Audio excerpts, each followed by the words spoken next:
Hello everyone, welcome back to my channel to new blog. আজকের দিনটা ছিল জন্মাষ্টমীর দিন, আর জন্মাষ্টমীর দিন নাকি বৃষ্টি হয়, কিন্তু আজকে বেশ কিছুদিন ধরে তো বৃষ্টি হয়েই যাচ্ছে, আর নতুন করে বৃষ্টি হওয়ার কিছুই নাই।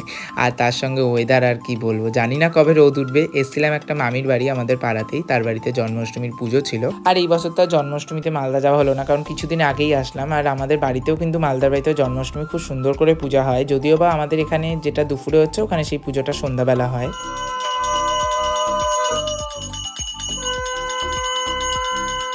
আর পুজোর পরই সন্ধ্যাবেলা ভোগ চলে আসলো, আর ভোগ মানেই তো খিচুড়ি, তার সঙ্গে ভাজা, তার সঙ্গে মালপোয়া, নাড়ু, আর জন্মাষ্টমীতে মানেই তালের বড়া, আর তারপরেই ছিল চাটনি, পায়েস। তো সেগুলো দিয়ে সেদিন আবার সন্ধ্যাবেলার টিফিনটা আমরা এইভাবেই কাটিয়ে দিয়েছিলাম। সন্ধ্যা না, রাত্রিবেলার টিফিনটা, কারণ সেদিন আর সন্ধ্যাবেলা কিছু খাইনি। আর আমার মুখের অবস্থা দেখেছো, মুখ ভর্তি ব্রণ হয়ে গেছে। যাই হোক, সেই সব নিয়ে আর চিন্তা নিই না। তাহলে চলো ভোগটা খাওয়া যাক।